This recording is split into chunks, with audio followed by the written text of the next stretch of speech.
It's very interesting. We have this concept of a Sudas mitzvah. This is maybe considered like a Sudas mitzvah.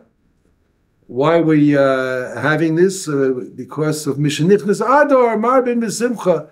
So Marbin B'Simcha, so who says you have to eat? If you have a bar mitzvah, you have a pidyon ben, you have a bris milah, you have a chasana, all of these occasions go together with a suda. Right?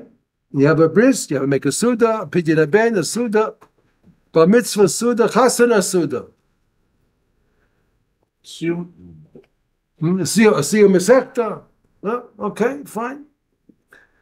You have to ask yourself the question, what are the two things doing together?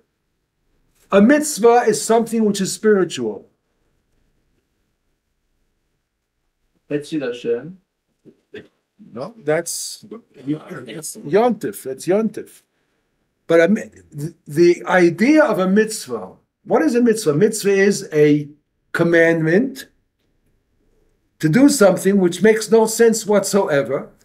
That I take a horn and I blow it on Rosh Hashanah. What do I blow? What is it? A trumpet? What am I doing here? Why is that so important? It's spiritual, but it's a physical act. It's a physical act, but it has absolutely no sense to it unless it has a spiritual backing to it. By itself doesn't mean anything. Blowing a horn, what is what a blowing horn? Or I take an esrog and I shake it this way, that way. Who would do such things? They touch him. Well, You're saying again, that's a mitzvah. You're saying it's a mitzvah. Only because it's a mitzvah does it have any value at all.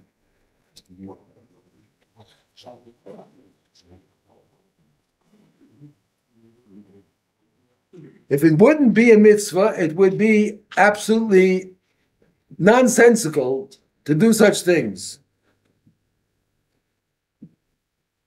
If I want to eat an animal, I have to chef it. It's very easy. Just take a gun and shoot it in the head. That's all. But I have to bother with all of this shchita and cleaning and the knife and have to learn for years how to be a shaychet. Who needs it? Just take a gun and shoot the animal in the head, then cut off the head and eat the animal. What do I need all these things for? All these things only make sense because they were given to us in the Torah. It's a mitzvah. And it's something spiritual. but there's a reason behind that. Okay, I would say so. Everything has a reason. Everything has a reason. But in the source, the roots of it comes from Hashemayim. It's a mitzvah. It's something spiritual.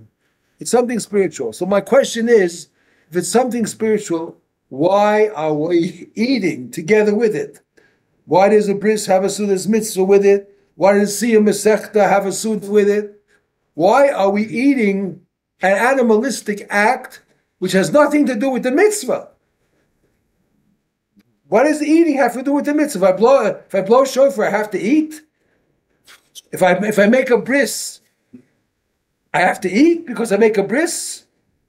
What does one thing have to do with the other? Why should I have to eat? Yeah. Makes you happy? I have an idea. I'm happy just to do the mitzvah. I don't need food. I don't need food. I'm doing the mitzvah. I'm happy. I'm pleasing Hashem. What do I have to eat for? Eating makes me feel like an animal. I have an idea. A hippopotamus also eats. So I have to be like a hippopotamus because I'm doing a mitzvah. You can do it though. Hippopotamus has no spirituality. It has an neshama too of some kind. Yeah, it has. I have an idea. Yeah.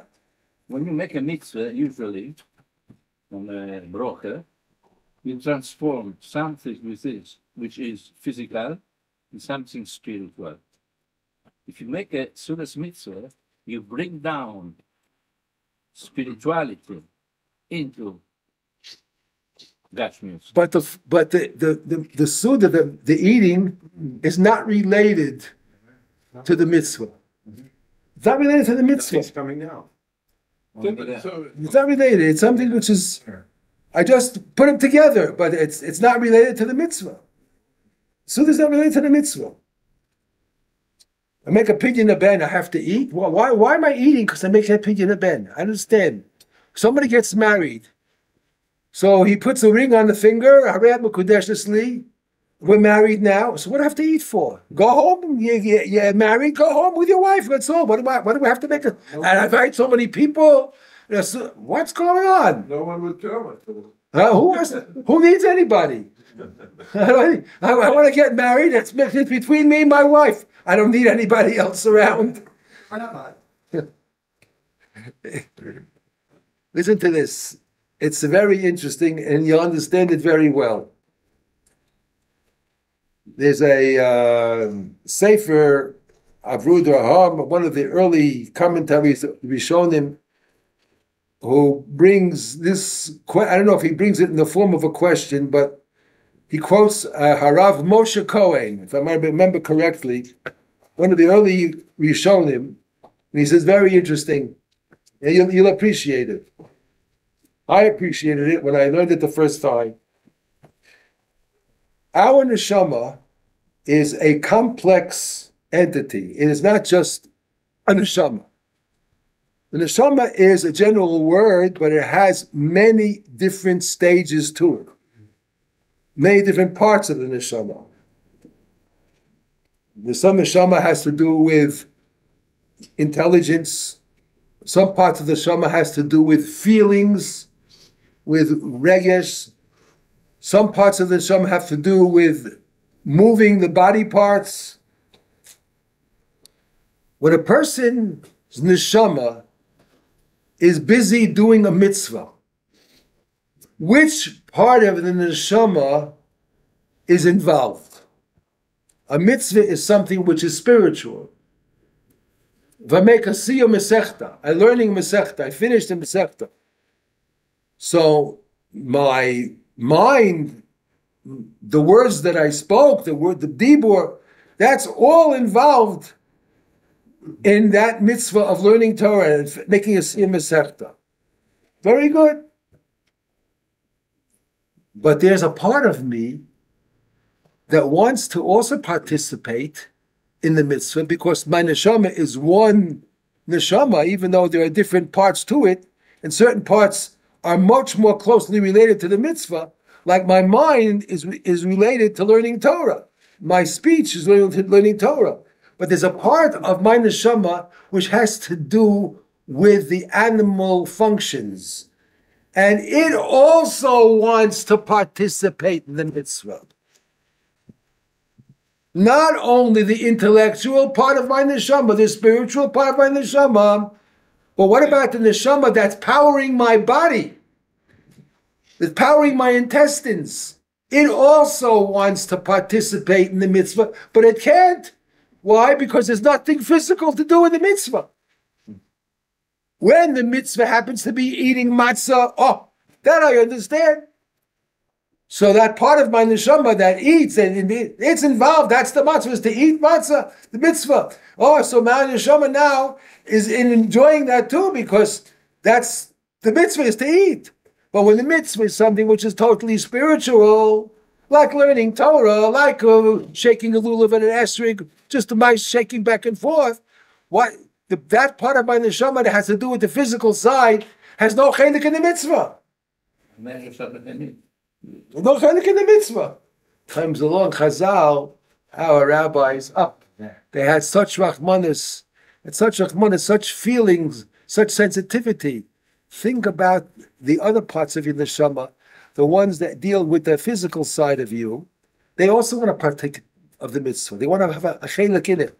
So we'll take a Suda, and we'll celebrate the mitzvah with the Suda, and then it becomes a Sudas mitzvah, and now when you're eating, then your chelik of the neshama that deals with the body is also enjoying the mitzvah too. That's why we have a Sudas mitzvah.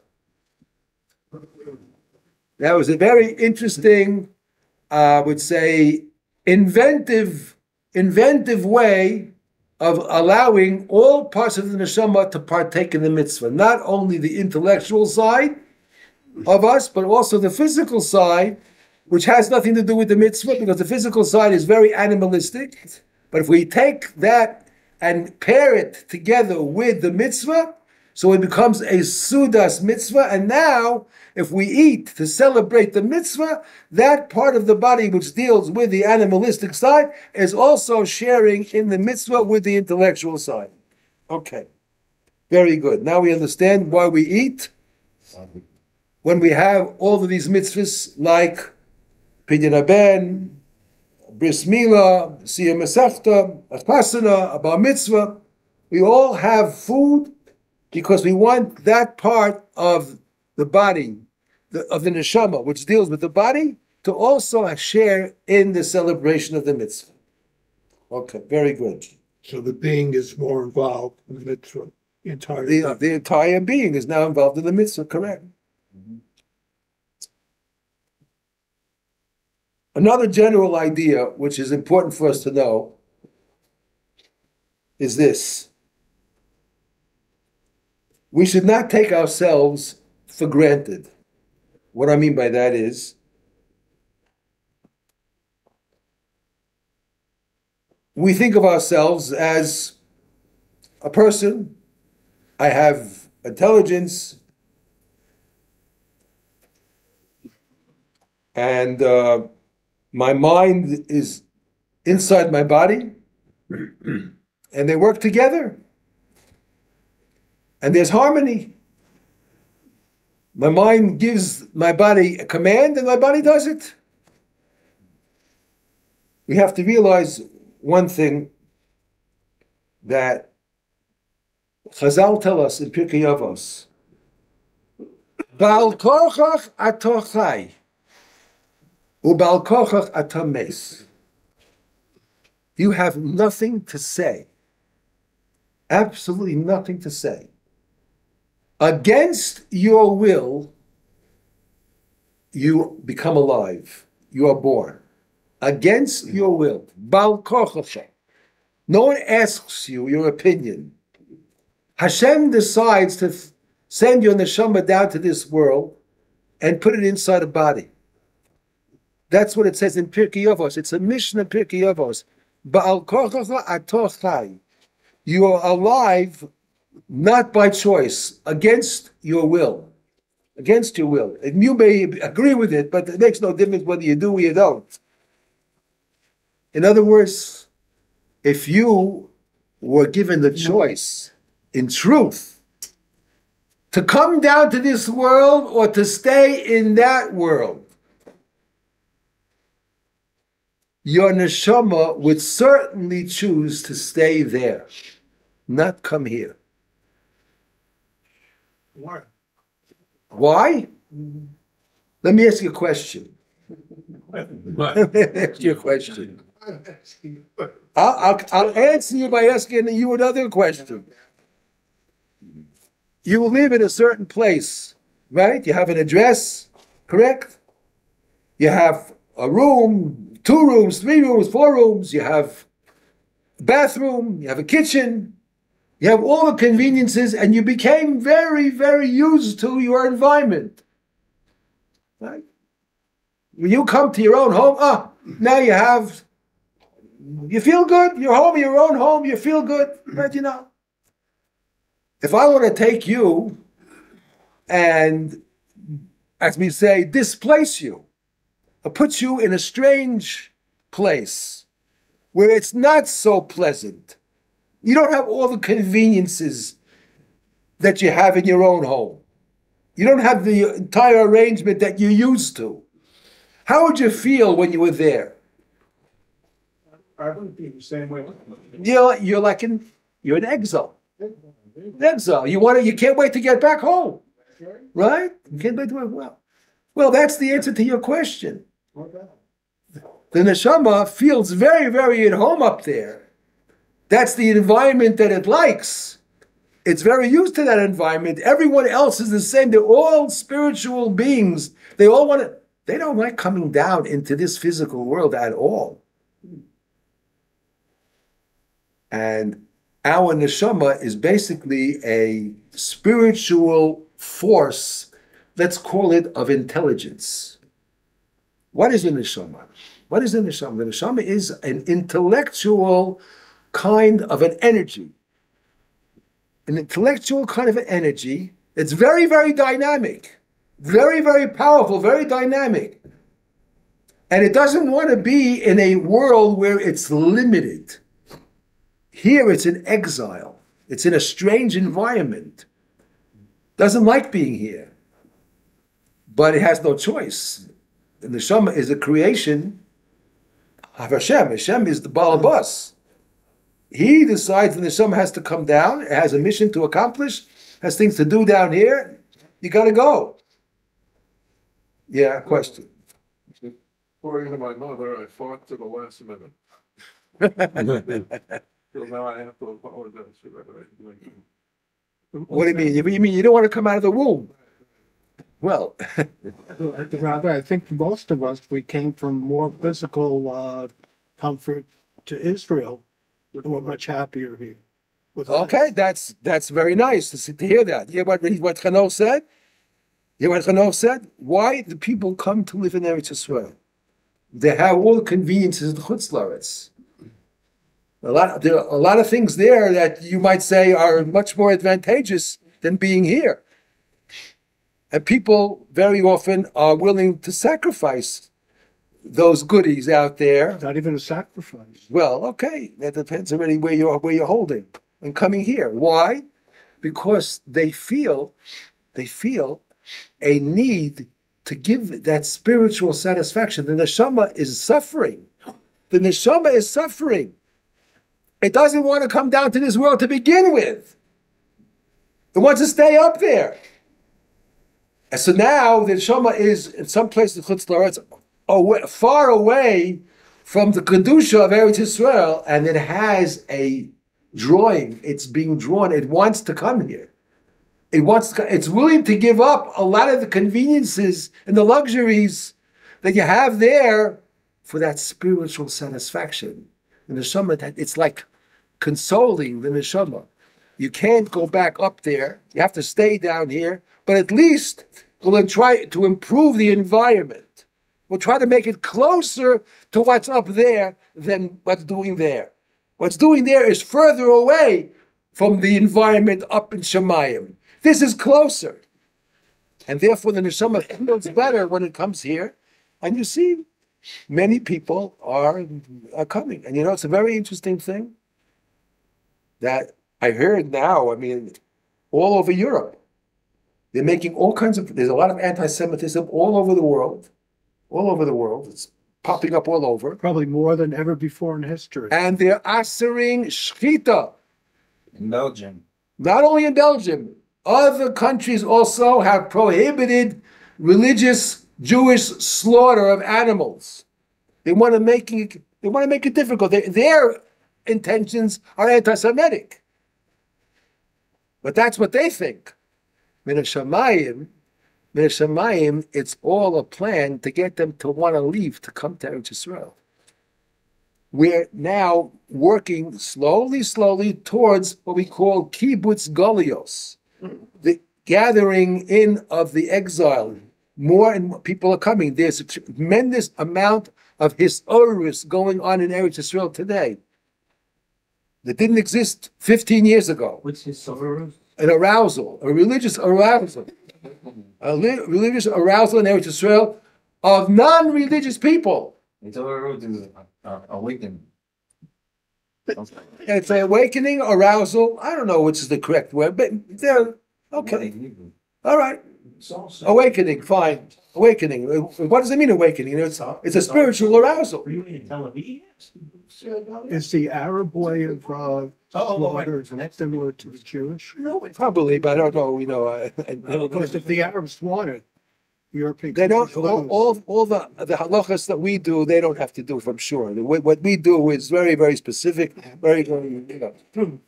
They probably copy us, but I don't know if they have all the requirements that we have. Yeah, go ahead. If they're going to outlaw, that's the other thing. I was thinking about if they're trying to I read that in the news, but I also look. So they're going to outlaw that because they don't. The excuse is because they don't stun the animals before they slaughter, right? But with the Muslims, it's the same thing. So how are they going to get away with it now? Ban Holland in Europe also. You're asking me about all the laws in Europe. I'm not. If the Muslims Yeah, don't, it won't get it. I'm not the. Muslims in Europe. We're very militant there. I'm not the one to consult about the laws in Europe, but I just heard that they are assuring shita in a number of places, and this is all part of Hashem's plan, slowly, to drive the people out of there to come to Eretz Yisrael.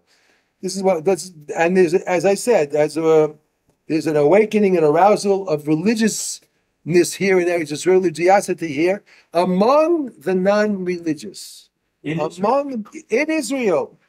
If you're not aware of it, I'm telling you, you should be aware of it. People who are walking around with tattoos all over their bodies, they're all of a sudden putting on tzitzis. That's happening in the military. Yeah, they're putting on tzitzis, they're putting on tefillin. You have no idea what's going on. I have a daughter who's involved in Kiruv also. She says you can't believe it. You can't believe what's going on in the non-religious community in Israel. The arousal, the awakening that's going on here today is unbelievable. Unbelievable. Will we thank the Arabs for October 7th? Everything has good and bad in it. Everything has good and bad in it. Yeah. Unfortunately, you have to sometimes pay a price. You're paying a heavy price. Very heavy price. I mean, we have more unity today than we did before You have also more October unity. 7th, so that's another. That's right. Another advantage. Also in the United States. It's going on in the United States also. Hmm. It's not just college kids. Also, I saw this thing at this basketball stadium in Brooklyn. They all start, we want Palestine. They all start cheering. A lot of Jews are attached to that. Okay, Rabbi said, let's begin learning about our topic. Our topic is a very, very specific and very, very precious topic. And it's so difficult for us because of the way we live. The way we live is very, very difficult. We have to understand, as we said before, our intelligence, our seichel, is something which is spiritual, and it's found in a very strange environment, an environment which is pulling it away from spirituality. The fact that our intelligence, our mind, which comes from Makom Kadosh, it comes from an attachment to a Kadosh Baruch Hu. It comes down here, it's in an environment of physicality, and that physicality is animalistic, and it's egocentric. It's very egocentric. It wants self-gratitude, satisfaction. It wants always to be happy, feel good, physically. And this is the opposite of what the neshama wants. The neshama does not want this association. The neshama wants to be spiritual. It wants to be as spiritual as possible. You can have two people side by side. One person is fasting, and he is in torment. Mm-hmm. I can't eat. I want to eat, but it's a fast day. I can't.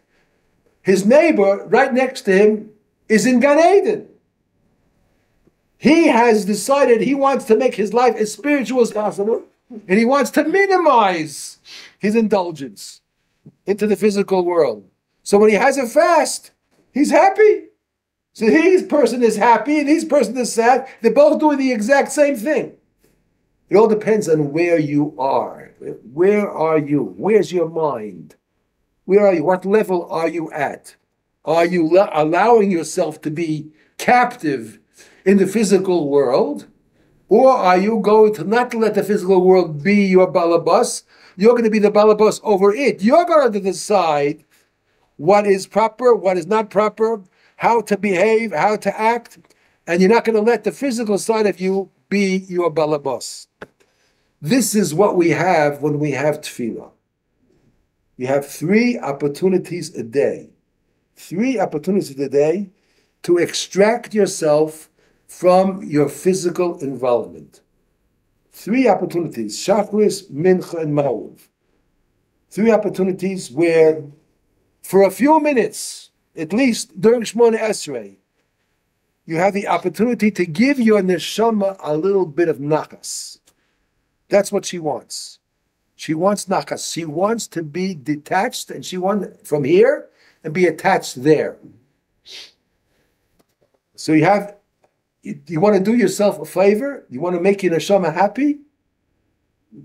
So you have to prepare yourself for tefillah, and when the tefillah comes, you have to try very, very hard not to let things enter your mind and distract you, because the more you try to give your neshama that satisfaction, you can expect that the more it's going to be difficult. I'll show you something inside. It's very, very nice. Let's see if we have it here. You say again, the more you try. The more you try to be attached to the spiritual world, the more difficult you may find it to actually be successful doing it. Doing what? Being attached to the spiritual world. Not allowing yourself to be distracted by your involvement in the physical world, like, what am I going to do after the davening? What I do before? Thinking of this, thinking of that. He gives you. I'll read to you an example that the Baal Shem Tov gives us to make us feel good, console us. Don't try so hard; it'll make it easier. All right, listen to this mashal of the Baal Shem Tov, and tell me what you think. Baal Shem Tov gives a mashal. A person is a king. There's a king, Melech Basav Adam, and he has his guards around him to keep people away from bothering him. Now, everybody wants to go to an audience with the king. Everyone wants to be by the king, but the king has his things to do. He can't be receiving people all the time, so he appoints his guards to keep people away from him. Keep people away from him. They should ferret out those people who are worthy and who are not worthy, to give him some kind of time that he can't by himself. The king doesn't want people bothering him all the time. Sometimes there's a person who has a special appointment with the king, and somebody else says, you got an appointment with the king. I want to go in with you. I want to go in with you. So the guards take a look, and they see, who is this person who wants to accompany? He has an appointment already, so he's going to go in to the king. But who is his friend that's going to go with him? Who is he?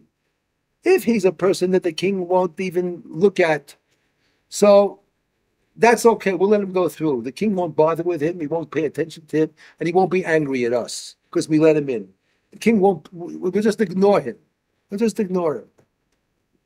But if the king sees that the guy who's coming in with the appointee, the one who is already appointed, is a person who is of stature, a person who has chashivas, and the person cannot be ignored by the king, that the king is going to be upset with us, with us, because we let him in. It's going to bother the king. The king has one person that he invited in to come, and now he's taking somebody else who also has importance. That the king will be very upset. So what's the king? What's going to do? So what does he say? He says, these guards who are protecting the king don't want that person to come in, because it's not going to be good for them because they let him in. Because what he says is going to make an impression with the king is going to have to deal with him, and the king is very, very busy. So he says that is a mashal. He says the same thing applies to tefillah.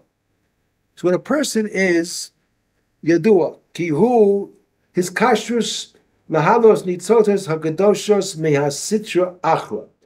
One of the things we accomplish in tefillah is when we have an audience with the king. Remember, I told you have 3 opportunities a day to have an audience with the king. One of the things that you accomplish is you are showing that I'm going to use all of the connections that I have to the animalistic world. I want to elevate them to the audience with the king. I'm taking myself with my accompaniment, with my involvement in the physical world, all the kochos of tumah, kochos of ra, everything, I want to elevate that to the meeting with the king. Now, that is a wonderful thing, because you are showing that you realize why you're here in this world. You're not here just to indulge yourself in this world.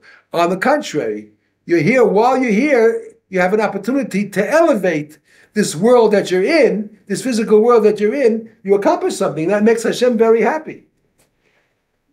But there might be a problem. Because of that, you're going to accomplish something big.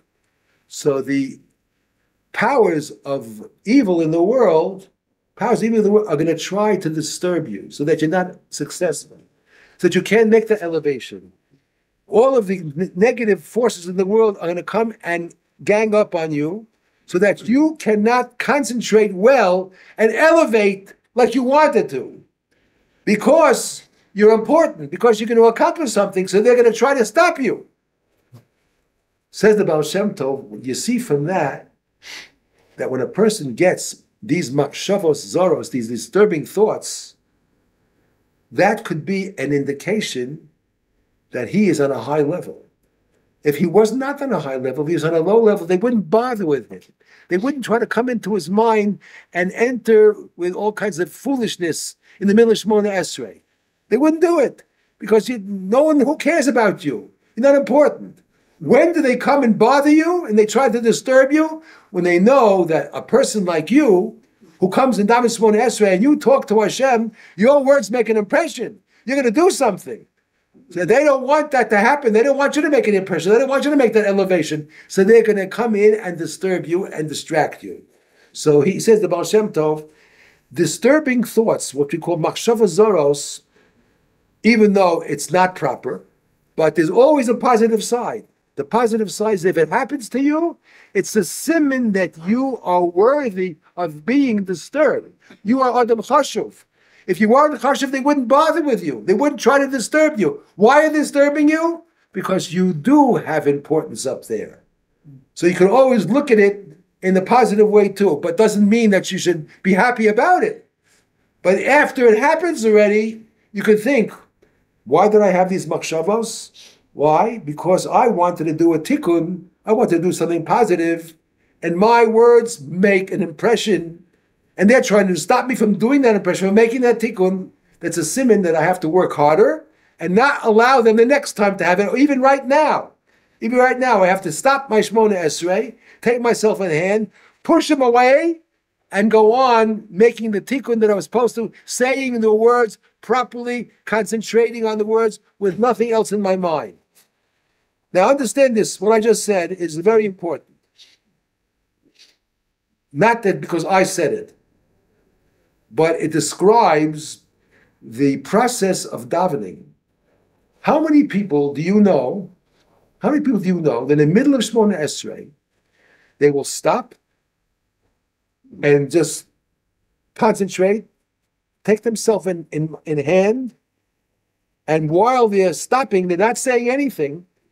They're saying, I got to now concentrate harder. I'm going to push out anything that was here until now, and I'm going to go from zero again, straight up to Hashem. And I'm not going to let anything else disturb me. All these thoughts that came to my mind right until now, right now, I'm stopping it. And you stop davening Shemona Esrei in the middle of Shemona Esrei, and you put your fists, you clench your fists, and say, now I'm in charge. And you throw out all these thoughts, and now you stick to the words. How many people would you ever see or know do that in the middle of Shemona Esrei? That's why I said it was important. Because that's what the Baal Shem Tov is telling us what we have to do. If that, in the middle of Shemona Esrei, you get these thoughts, what do? Most people just go on. They're, okay, next time will be better. But they go on. And so this Shemona Esrei was lost. They didn't do anything about it. They knew that they're having these thoughts, but they didn't stop. They kept on going. And how much what they accomplished, I don't know what they accomplished. But Shem Tov would expect us to be in charge of ourselves, to take ourselves in hand. How can you stand in front of God? Your mouth is moving, the words are coming out, and your mind is someplace else altogether. Now Hashem sees into your mind, doesn't only hear the words, he sees into your mind. Isn't that disrespectful? The words are the words that you're used to saying, you know them by heart, but you're not concentrating on it at all. You have something else altogether in your mind. What does Hashem need? Hashem needs your heart. Where do we learn tefillah from? We learn tefillah from, it says in the words of Kriya Shema, V'yohavta Hashem Elokecha b'chol levavcha. B'chol levavcha. How does avodah? Where's lo'avdo? Excuse me. Lo'avdo b'chol levavcha. Avodah with all your heart. What's avodah with all my heart? What is that? With all my heart. When I shake the lulav, I have to shake the lulav with all my heart. What does it mean? Avodah with all the love. It means avodah shebalev is tefillah. From there, we learn that tefillah, prayer, must be with full concentration. All of your heart inside the tefillah, all of your emotions inside the tefillah. That's the mitzvah d'oraisa. And you get schar for a mitzvah d'oraisa if you do it properly. So therefore, how can you take a tefillah, let it go through, finish in 2-3 minutes, and the entire time you weren't concentrating on anything, just saying words, that's all, to be yaitza finished, and your mind wasn't there at all. Your emotions were not there at all. This is a great disrespect. Should be mindful of me. I'm not coming here to criticize anybody. I'm talking to myself. I'm far, far from what is to be desired when it comes to putting in a good tefillah. I have a lot of work to do by myself. But I imagine if this happens to me, then I'm not alone. I'm not alone. It happens to everyone. And therefore, we have to realize when we have this opportunity 3 times a day to be mispal, to connect, we have to realize if we have thoughts, that means min hashamayim, they know that our words are important. Our tefillah does accomplish something. And that's why they're disturbing us. Because they don't want us to have that accomplishment. They want us to be a nichshol, to be unsuccessful. And therefore they send in these thoughts to us, distract us. What makes the success of the tefillah is the emotions and the thoughts and the kavanas. That's what makes the success. Saying the words by themselves does not do it. It does not do it. You have to have your heart in it. That's what does it. If we find ourselves, drifting, are we allowed to go back to the point in our tefillah where we think we started drifting and repeat the? Very good question. Very good question. You know what he asks? If you didn't hear the question, I'm going to rephrase his question. What do you do? You're in the middle of Shmona Esrei, and you're in the 8th, 9th bracha, and you realize bracha 3, 4, 5, you weren't there. You just came to yourself in the 8th, 9th bracha. What do you do now? Do I go back and repeat it again? Because what I said before is not worth anything. The answer is the following. We have to deal with what's right, let's call it spiritually, and what's right halachically. As far as the halachas are concerned,